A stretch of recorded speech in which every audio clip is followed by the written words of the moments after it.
Oh, I made a new one today. The other one was all warped right there. So this one's way better.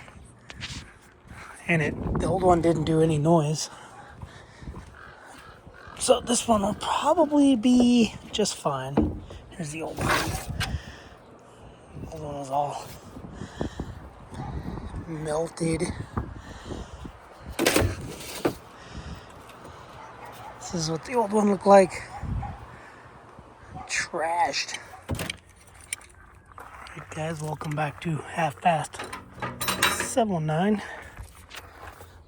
gonna start pulling all this stuff off. Disconnected the battery. This plug is unplugged from somewhere. Did I unplug this plug? I think that's diagnostics maybe. But we gotta take this off here. I took this off there.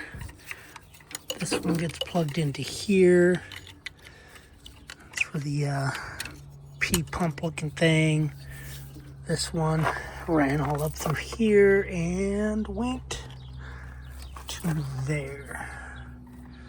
So this one went, looks like a coolant temp sensor. Disconnected this return line that went to there. Wiring goes there. Cable goes in there to there. So that's disconnected. So I'm just trying to get this off.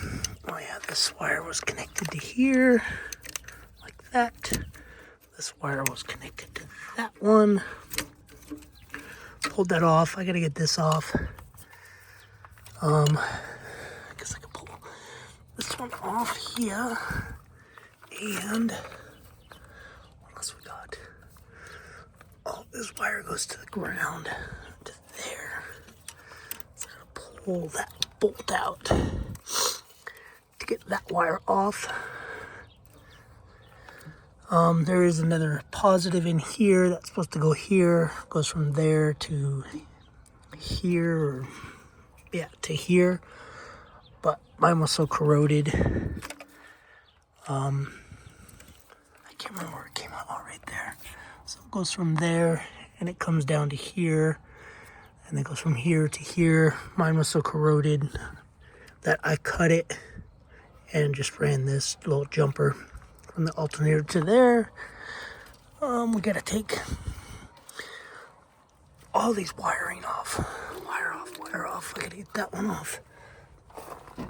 And then I gotta start draining the coolant. And then pull the exhaust off. So right now I'm fighting this because I think that nut is stripped. Because it's not wanting to do anything. I've already turned it probably like 10 or 12 times. And it's not going anywhere. I do have the battery disconnected, by the way. So I'm probably gonna have to shove a screwdriver in here, try to pry this open. I gotta take that off. I gotta take this off, and I think I'm gonna take this one off. Actually, I don't need to take that one off because I'm just gonna. It's a little fuel primer to prime fuel. You know, it's hard as a rock. So fuel primer, and then this wire goes through there. But once I take it off of here, I'll be able to pull it out. Gonna cut the zip tie. This one goes to there. Anyway, got a couple zip ties to cut. This one here and one right here.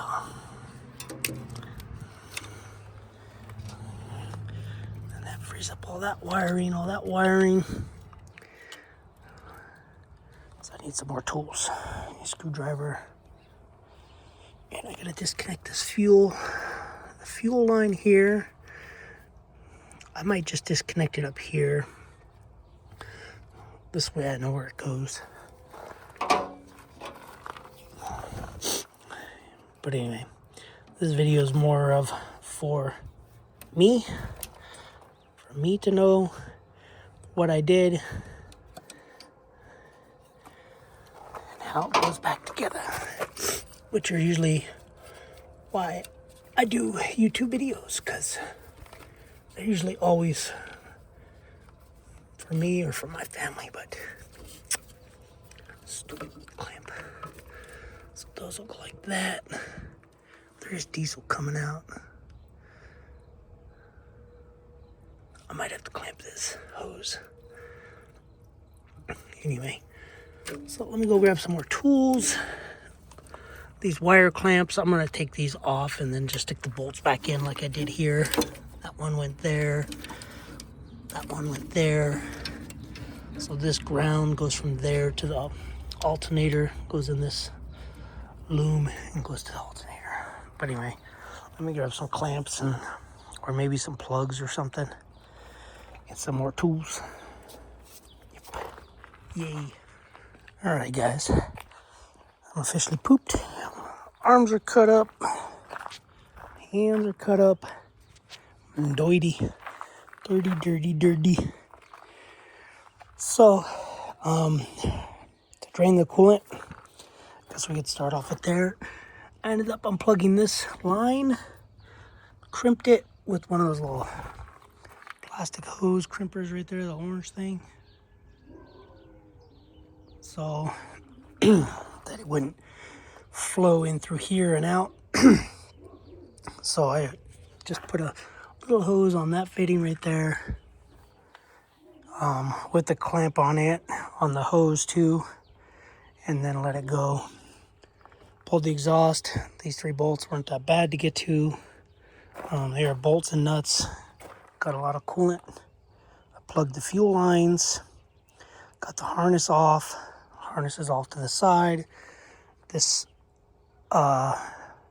lower, I guess it's a lower radiator hose because it goes to here.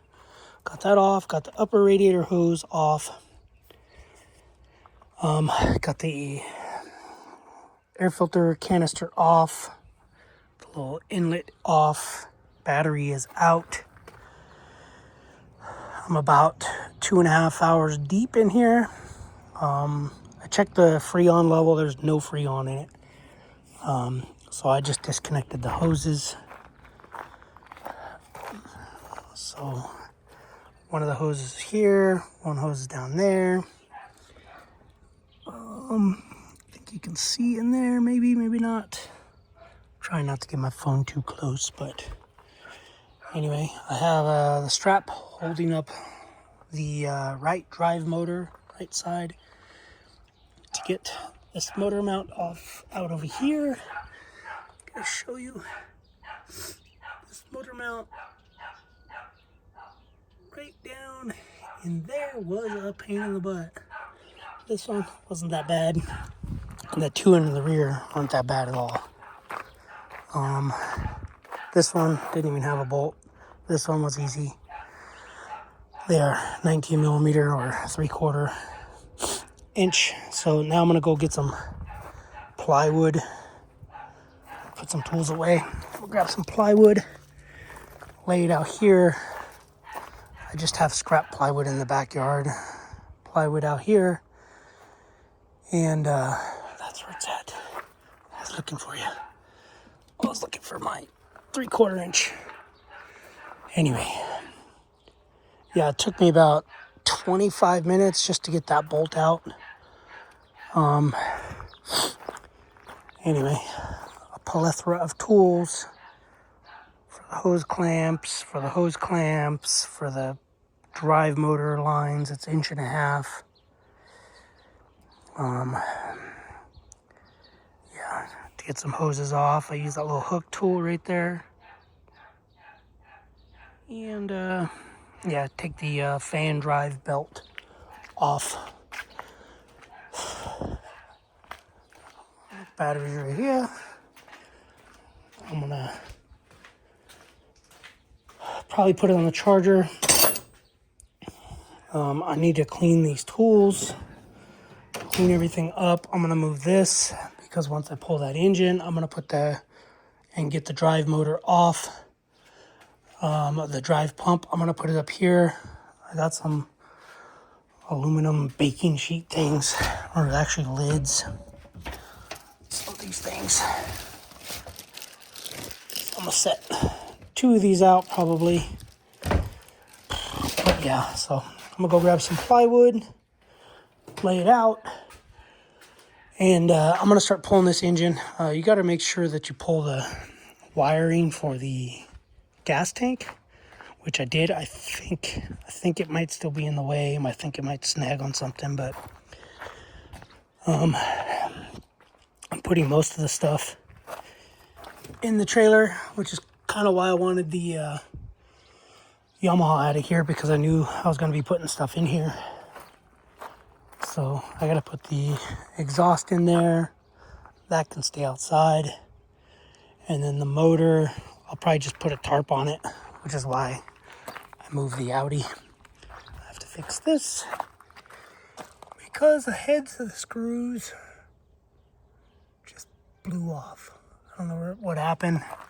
I checked my Ring camera, and yeah, I don't remember. I don't know what happened. I just know it was dangling the day I left, or the day before I left. It was dangling when I went on the dirt bike ride, which was the day before I left. So, anyway, that's the Sprinter van. Sprinter van I need to start taking to work, because I'm tired of sleeping in my Kia Telluride. But anyway, I gotta grab this plywood here, just all this plywood junk, and go lay it out. So that's what I'm gonna do. I'm gonna go lay all this out and yeah, grab the engine lift cherry picker thing. I'm gonna try to see if I can't utilize this strap, which I think I can, and yeah, go from there. So see you in a minute. All right, guys, that didn't take too long. Did use this strap, bolted it right there. I don't know what that's for. Kind of wondering if it's a lifting mount, like put a strap there and then a strap over there, because this side of the engine was heavy. That side was really heavy. Anyway, I'll drop this on the wood. This is probably where it's gonna live for a little bit. Anyway, yeah, that was fun. So what I gotta do is I'm gonna take the gear drive pump off. I'm kind of wondering why my Bobcat wasn't working. Anybody see an issue? Yep, that's broken and it was disconnected. Probably why it didn't work, but it's probably plugged with metal. So I think what I'm gonna do is I'm gonna take that off first, that whole gear drive, oil, gear, pump, whatever you wanna call it. Take that off, take it apart, clean everything, go through it, see if anything got worse or if it's the same, because I already rebuilt that one. I did find out why my fuel gauge isn't working. It's shorting out. So, got some connectors in here. The vent hose is crimped. I think it's crimped. I think these motor mounts are shot. So I'm probably going to buy some new motor mounts, engine mounts, whatever you want to call them. But yeah, then I'll take the tensioner off. So take this tensioner off, probably I'll probably just, yeah. Oh, is that what it's for? Maybe that's what it's for. To put tension on that. Tension on this. Yeah, maybe. Anyway, I got a new drive gear or whatever belt. I got a new one of these belts. So I'll just take the gear motor, triple gear pump off, and then go through it because I don't have much space on my toolbox for this and that. It's either one or the other. I got to come in here with a bunch of caps, cap this one, clean it and cap that one, because those have all been blown out. I need to somehow, which I don't think I'm going to be able to, disconnect the drive hoses or lines. I'm probably going to have to stick a oil extractor in there and suck it out, but kind of wondering how many tools I find. I call dibs on all of them. I did find one socket already. Snap on 9/16. I am beat, but I did get it out in 3 hours. One guy I watch on YouTube who's a professional, he says it takes 4 to 6 hours to get it out, to get the engine out. And I started at like 8 o'clock, and it is, I think, like 10:45, 11 o'clock. And the one bolt I fought. Now, mind you, he probably pulls a line off. Oh, and some of my lines are already disconnected. So I think he says he does them in 4 hours. And the book calls for 6 hours, I believe, to pull it out. But anyway, yeah, I'm beat. So I'm going to clean all this up, get all this off of here. Maybe I'll put both pumps up here. Yeah, but I got to do this first. I got to rebend my windscreen that's on there. It's all warped. So I'll probably go inside, eat some lunch, come out, and do that. Put this somewhere. I'll probably put this in the toy hauler, this pump. Put that in the toy hauler with some of the other parts. Get rid of some of this dirt bike stuff. But yeah, not too bad. I just wish I had it on concrete. If I had it on concrete, I've probably fought a good half hour getting it out, because these front wheels on this cherry picker were just digging into the plywood and then stopping. So I had to fight it. This, the butt of the pump was hitting those lines. The fan tensioner were hitting those lines. Anyway, guys, pain in the butt. All right, we got it out. So you probably won't see, but I'm gonna clean my toolbox, put all the tools away, because that's what I do. Because I get too many tools out, then I start grabbing wrenches I don't need. But I gotta clean all this off. And yep, that's where I'm at. So I already know there's a couple parts I need to order, which is that Bobcat attachment. It's the quick attachment for the buckets, so you don't have to get out and pull levers. That solenoid, I need a new one of those. And either the fuel wiring, or I might just see if I can't fix that somehow. And then I need motor mounts, engine mounts, rubber mounts, bolts, whatever you want to call them. But all right, guys, wasn't too bad. I was dreading this. All right, I'll see you on the next. Oh, I did disconnect the Bobcat lines that come up here. So these are disconnected. Thankfully, one is male, one is female. So can't really mess those up. Yep. All right, guys. We'll see you guys on the next video. Next video will probably be that hydraulic pump on the toolbox. All right. Later. All right, guys. Well, got the bench cleaned up. Well, it's not clean now, but pulled this pump off, and a bunch of chunks fell out. it looks like I need to replace these again. Pretty big gouges.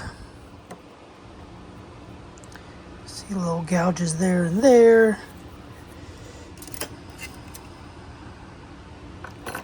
Pretty good sized gouge there. Gets better. That one's got just a little gouge right there. Little gouge right there. That was just crap. And this one is bent all to poo-poo. So, looks like I get to spend some more money again, because these were not cheap. And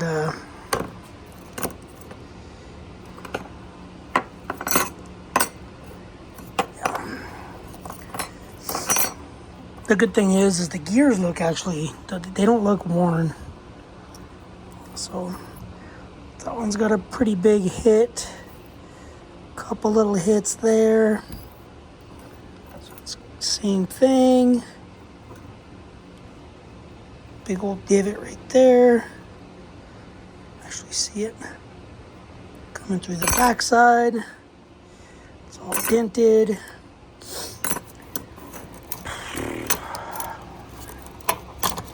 Anyway, this is why I did not want to put that control valve back on. So this is a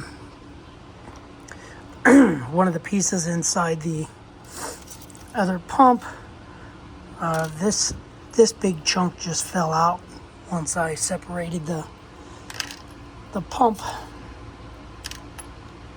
So anyway, that's what we got. It's warm. I'm hungry. I know I said I was gonna go eat, but I did not. I ended up changing the little balance thing. Way better. Ended up fixing the hydraulic ram on that. So now I need to, don't know how I'm gonna do it, but I need to unbolt that piece. Looks like it. I'll probably take this top cover off and then take this nut off, pull this pulley out somehow, some way. It looks like, are those threaded? Looks like I might be able to run some bolts into those two. Oh, I gotta undo that, but anyway, did find another socket down in there. Gibbs. So yeah, I gotta get this pump off, but I am hungry. Anyway, all right, guys, I'm gonna do that because I fixed that. That looks way better. I'll wash my hands. I haven't washed the bike. I'll probably do that tomorrow morning. And then I gotta start ordering some parts. I should be making a list because I need motor mounts. I need this. Now I need those. I think I'm just gonna order those because these are new and the O-rings are all new, and the O-rings that go behind these are brand new. The bolts are brand new. So I'm just gonna order those brass things and go from there. So anyway, yeah. And I did mark all these previously where they all go, like 1, 2, 3, 4, 5, 6, however I did it. I don't know where the marks are. I can see one mark right there and one mark there. Oh, I did do numbers. So that's a number 3, 2. That's a 2. That's a 1. That's a 1. A 2. And I need light, but looks like a 3 right there. 3, this piece might be spun around, I don't know. All right, guys, I gotta eat. Pooped, guys, pooped. All right, so I'll get the other pump off. I'll continue this video tomorrow. I'll probably do it either tonight, this evening, or tomorrow. I don't know how much it weighs, but this one weighs probably 65 pounds. Yeah. All right, guys. I would not do this if you don't have a good memory or manual. Or both. All right, guys, we'll see you tomorrow morning.